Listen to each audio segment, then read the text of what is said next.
నమస్తే అండి. Welcome to ICAR designer software. ఈరోజు మనము ఐకార్ డిజైనర్ సాఫ్ట్‌వేర్‌తో మెంబర్‌షిప్ కార్డ్ ఎలా తయారు చేసుకోవాలో తెలుసుకుందాం. మెంబర్‌షిప్ కార్డ్ తయారు చేసే ముందుగా ఫోటోస్ అన్నీ ఇలా క్రాప్ చేసుకొని ఒక ఫోల్డర్‌లో వేసుకోవాలి. ఇక్కడ అన్ని సర్కిల్ షేప్‌లో నేను క్రాప్ చేసి పెట్టాను.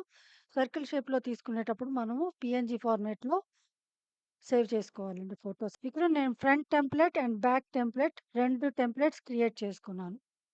ఫ్రంట్ టెంప్లేట్, ఫ్రంట్ టెంప్లేట్ కూడా ఆహ్, హారిజాంటల్‌లో తీసుకున్నాము. ఈ హారిజాంటల్ సైజ్ వచ్చేసి విడ్త్ 86 ఎంఎం, హైట్ 54 ఎంఎంలో తీసుకున్నాం. ఇది బ్యాక్ కార్డ్. బ్యాక్ కార్డ్ కూడా మనం విడ్త్ 86 ఎంఎం, హైట్ 54 ఎంఎంలో క్రియేట్ చేసుకోవాలి. ఎక్సెల్ డేటాలో కాలమ్ ఏలో సీరియల్ నంబర్స్ ఎప్పటిలాగే 1001 నుంచి ఎంట్రీ చేసుకోవాలి. మనకి ఈ మెంబర్‌షిప్ కార్డ్స్‌లో డేటా ఏం కావాలో ఆ డేటా మనము ఎక్సెల్ షీట్‌లో ఎంట్రీ చేసుకున్నాం. అంటే name, issue date, expiry date and membership code. ఈ ఫోటో నంబర్స్ అనేవి ఇక్కడ మనం ఎక్సెల్ షీట్‌లో యేసుకున్నాం. షీట్ నంబర్ 1లోనే డేటా ఉండాలి. ఎందుకంటే సాఫ్ట్‌వేర్ ఎక్సెల్ షీట్‌లో ఫస్ట్ షీట్‌లో ఉన్న డేటానే యాక్సెప్ట్ చేస్తుంది కాబట్టి షీట్ నంబర్ 1లోనే క్రియేట్ చేస్తాం. ఎప్పుడైనా సరే excel data sheet excel 97 2003 workbook ఫార్మాట్‌లో ఉండేట్టు చూసుకోవాలి. ఇప్పుడు సాఫ్ట్‌వేర్‌లో మనం మెంబర్‌షిప్ కార్డ్ ఎలా క్రియేట్ చేసుకోవాలో తెలుసుకుందాం. ఫస్ట్ న్యూ తీసుకోండి. ప్రాజెక్ట్ నేమ్ ఎంటర్ చేయాలి. ఫ్రంట్ కార్డా, ఫ్రంట్ అండ్ బ్యాకా ఉంటుంది. మనం ఫ్రంట్ అండ్ బ్యాక్ చేస్తున్నాం కాబట్టి ఫ్రంట్ అండ్ బ్యాక్ సెలెక్ట్ చేసుకుందాం. టెంప్లేట్ వచ్చి హారిజాంటల్ ఉంది కాబట్టి హారిజాంటల్‌లో పెట్టుకున్నాం. డిఫాల్ట్‌గా ఐడీ కార్డ్ సైజ్ వచ్చేస్తుంది. ఇది సెలెక్ట్ చేసుకుందాం. ఇక్కడ ఫస్ట్ మనం యాడ్ డేటా అంటే ఫస్ట్ ఎక్సెల్ డేటా అప్‌లోడ్ చేసుకోవాలి. Select, open, upload. Excel data upload అయిపోయింది. తర్వాత నెక్స్ట్ యాడ్ టెంప్లేట్.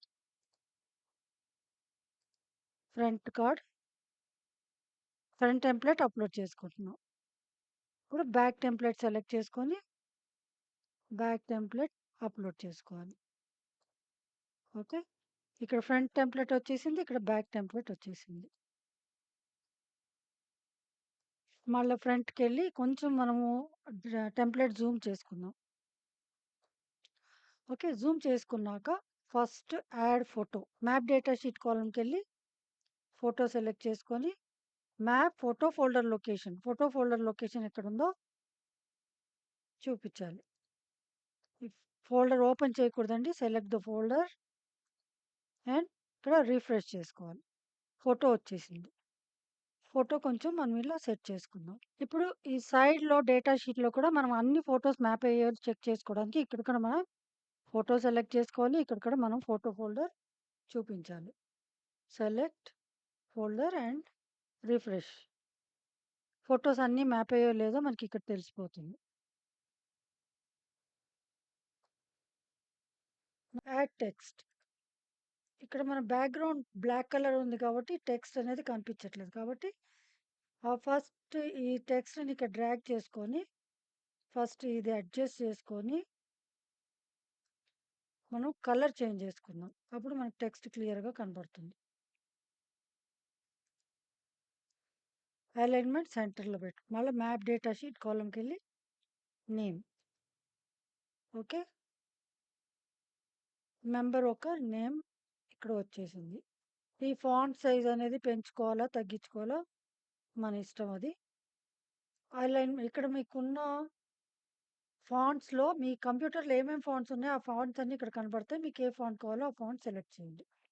ఒకవేళ మీ కంప్యూటర్‌లో వేరే లాంగ్వేజెస్ ఉంటే, మీ ఎక్సెల్ షీట్‌లో కూడా ఆ లాంగ్వేజ్ ఉంటే, మీరు మళ్ళా ఇక్కడ కంపల్సరీ ఆ లాంగ్వేజ్ సెలెక్ట్ చేసుకుంటే, ఆ డిఫరెంట్ లాంగ్వేజ్ అనేది కూడా ఇక్కడ మనకి నేమ్ అనేది కొంతమంది నేమ్స్ పెద్దగా ఉండొచ్చు. కాబట్టి షింక్ టు ఫిట్ టిక్ చేసుకుంటే, ఎవరి నేమ్ అయితే పెద్దగా ఉందో అది ఇందులో షింక్ అయిపోతుంది.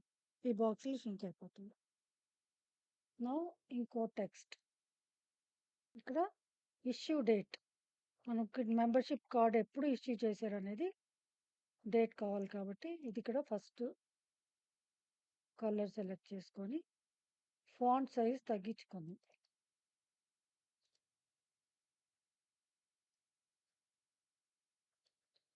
మళ్ళా మ్యాప్ డేటా షీట్ కాలమ్‌కెళ్ళి ఇష్యూ డేట్. మెంబర్‌షిప్ కార్డ్ ఎప్పుడు ఇష్యూ చేశారో ఆ డేట్ అనేది మనము ఇక్కడ మ్యాప్ చేసుకోవాలి. డూప్లికేట్ టెక్స్ట్ తీసుకున్నానండి. కంట్రోల్-సి, కంట్రోల్-వితో. ఎందుకంటే మళ్ళా టైం వేస్ట్ అవ్వకుండా same font, same colour, same size రావడం కోసం నేను కంట్రోల్-సి, కంట్రోల్-వి యూజ్ చేసుకొని డూప్లికేట్ టెక్స్ట్ తీసుకున్నాను. మళ్ళా మ్యాప్ డేటా షీట్ కాలమ్‌కెళ్ళి ఎక్స్‌పైరీ డేట్. ఇక్కడ ఇష్యూ డేట్ వచ్చేసింది. ఇక్కడ ఎక్స్‌పైరీ డేట్ వచ్చేసింది. ఓకే. ఫ్రంట్ కార్డ్‌లో మనం డేటా అంతా ఫిల్ చేసుకున్నాం. నెక్స్ట్ బ్యాక్ కార్డ్ ఎళ్లి, బ్యాక్ కార్డ్ కూడా కొంచెం జూమ్ చేసుకుందాం. ఇక్కడ ఏంటంటే నేను బార్‌కోడ్ క్రియేట్ చేద్దామనేసి. అంటే మెంబర్‌షిప్ కోడ్ అనేది ఒక్కొక్కళ్ళకి ఒక్కో కోడ్ ఉంటుంది కాబట్టి, ఇక్కడ నేను బార్‌కోడ్‌లో కోడ్ 128, 128 సెలెక్ట్ చేసుకున్నాను. ఓకే. ఇక్కడ బార్‌కోడ్ వచ్చేసింది. మనకి బ్యాక్‌గ్రౌండ్ బ్లాక్ ఉంది కాబట్టి మనకి క్లియర్‌గా కనిపించట్లేదు. ఇది డ్రాగ్ చేసుకోవాలి. ఈ సెలెక్ట్ చేసుకొని, ఈ సెలక్షన్‌లో పెట్టుకొని, మళ్ళా మ్యాప్ డేటా షీట్ కాలమ్‌కెళ్ళేసి, ఇక్కడ మెంబర్ కోడ్ నేను యాడ్ చేసి ఇక్కడ మనకు మెంబర్ కోడ్ అనేది వచ్చేసింది. కానీ ఇప్పుడు స్కాన్ చేస్తే కనిపించదు. మనం జనరేట్ చేశాక స్కాన్ చేస్తే మనకు అందులో మెంబర్ కోడ్ అనేది కనిపిస్తది. Now generate. అవుట్‌పుట్ షీట్ ఏ ఏ షీట్‌లో కావాలి? అవుట్‌పుట్ ఏ షీట్‌లో కావాలి? ఏ3ఆ? ఏ4ఆ? లీగల్ సైజా? ఏ5ఆ? లీగల్ సైజా? కస్టమ్ పేపర్ సైజా ఉంది. మనకి ఏ షీట్ కావాలంటే ఆ షీట్ సెలెక్ట్ చేసుకొని జేపీజీ ఫైల్ డిఫాల్ట్ వస్తుంది. ఇక్కడికెళ్ళి 300 డీపీఐ అండ్ కార్డ్‌కి మధ్యలో 3 గ్యాప్ డై కటింగ్ కోసం. ఈ మెంబర్‌షిప్ కార్డ్ అనేది ఏ4 షీట్‌లో షీట్ నంబర్ 1, షీట్ నంబర్ 2 అని నంబర్ వైస్‌గా కావాలంటే సెలెక్ట్ చేయండి. మన నంబర్‌తో పాటు ప్రాజెక్ట్ నేమ్ కూడా కావాలంటే సెలెక్ట్ చేస్తే ప్రాజెక్ట్ నేమ్ కూడా నంబర్‌తో పాటు వస్తుంది షీట్ పైన. ఈ షీట్స్ అన్నీ ఒక ఫోల్డర్‌లో ఏసుకోవడానికి ఒక అవుట్‌పుట్ ఫోల్డర్ అనేది క్రియేట్ చేసుకోవాలి. ఈ అవుట్‌పుట్ ఫోల్డర్ కూడా ఓపెన్ చేయకూడదు. Select folder and single cards కావాలంటే మనం ఇది టిక్ చేసుకుంటే సింగిల్ కార్డ్స్ అన్నీ ఒక సెపరేట్ ఫోల్డర్‌లో జనరేట్ అవుతాయి. ఇక్కడ create PDF, RGB output tick చేసుకుందాం. అంటే ఒకటి జేపీజీ ఫైల్ వస్తుంది. ఒకటి పీడీఎఫ్ ఫైల్ వస్తుంది. ఓకే. నెక్స్ట్ డై కటింగ్ కోసం క్రాప్ మార్క్స్ కావాలంటే ఇది టిక్ చేసుకుంటే మనకు డై కటింగ్ కోసం క్రాప్ మార్క్స్ వస్తాయి. ఇక్కడ ప్రివ్యూ చూసుకుందాం. ఇప్పుడు మనం తీసుకుంది హారిజాంటల్ టెంప్లేట్ కాబట్టి ఏ4 సైజ్‌లో 10 కార్డ్స్ వస్తాయి. Now generate.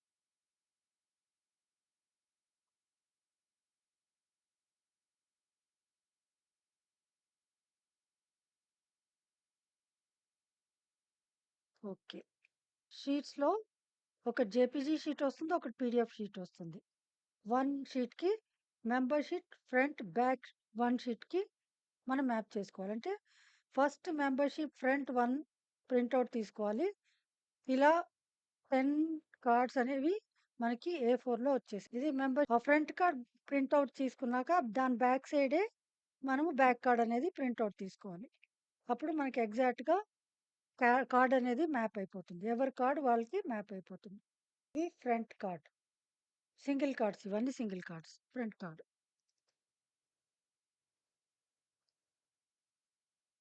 ఇలా కార్డ్స్ అనేవి జనరేట్ అవుతాయి. ఇవన్నీ మెంబర్‌షిప్ కార్డ్స్. ఇది ఒక ఫిట్‌నెస్ సెంటర్ కోసం తయారు చేసిన మెంబర్‌షిప్ కార్డ్స్ అన్నమాట. ఇలా కార్డ్స్ అనేవి ఇలా జనరేట్ ఇవన్నీ ఫ్రంట్ కార్డ్స్. నౌ ఇవన్నీ బ్యాక్ కార్డ్స్. ఇప్పుడు బార్‌కోడ్ స్కాన్ చేస్తే మీకు ఇందులో మెంబర్ ఒక కోడ్ అనేది స్కాన్ చేస్తే కనబడుతుంది. ఇది ఒక్కొక్కళ్ళ కార్డ్‌కి ఒక్కొక్క కోడ్ ఉంటుంది. మీరు స్కాన్ చేశాక మీకు క్లియర్‌గా అర్థమవుతుంది. ఓకే. ఐకార్డ్ డిజైనర్‌లో మెంబర్‌షిప్ కార్డ్ అనేది ఇలా క్రియేట్ చేసుకోవచ్చు. Thank you.